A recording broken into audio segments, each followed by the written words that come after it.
start with Sefer Shmiras Haloshon, and today's topic is beyond comprehension.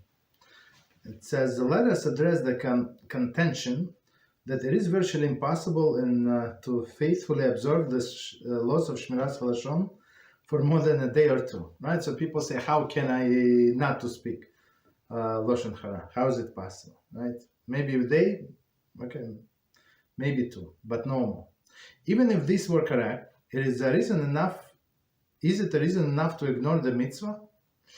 Imagine a person who walks along the seashore, who would see that the sea wash ashore precious gems. Would such a person, even if he were wealthy, refrain from picking up any gems because he knows that it will be impossible to gather them all? So I think Chofetz Chaim gives us an amazing example, right? So just because you cannot do everything, so do as much as you can, right? At least start, at least try. Like this example of this seashore and precious gem. Of course, you have only so much room in your pockets, and that's it. Let's say you don't have any bags. Okay, so you're going to take as much as you can, right? Just because you don't have any bags with you does not mean that you're going to stop. It is exactly the same regarding Shmiras Haloshon. It is well known that the Vilna Gaon, in his famous letter, quotes the Medrash, which says that for each moment in which person refrains from speaking the forbidden, he merits a hidden light that no angel can fathom. So that's an amazing promise, and it should not be taken lightly by us, right? Vilna Gaon said, just for you keeping quiet, you get a reward. So of course it's very different in this world, in our world. So if you don't commit a crime, whatever crime is, nobody's going to give you a reward. You're not going to get punished, but not so in the Hashem world, right? He said, you don't speak Lashon Hara, you're getting reward. Not that Medrash does not speak of refraining for forbidden speech for a month, a week, or even an hour, but only for a moment. So even for each moment, we get this reward, which is amazing investment, right? To keep quiet.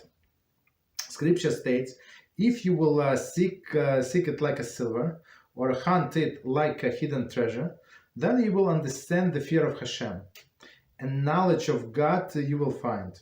It says in Mishlei 2, chapter 2, in verses 4 and 5. Okay.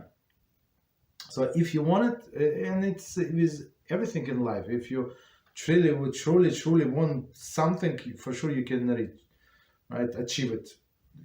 Just invest more energy, right? And you're going to get it. One must strive to attain spiritual goals in the way that he would seek the greatest valuables that this world has to offer.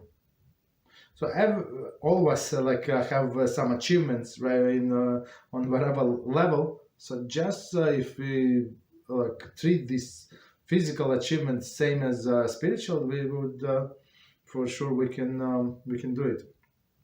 This is the intent of the statement. Do not disagree. Do not distance yourself from the quality that is without limit. Right, so some people they always check how many pages is left till the end of the book, how much we cover. Okay, we cover. Sometimes I check, but it's not because of that. I see if we can finish the chapter, right? But some people count how many pages till the end of the book, right?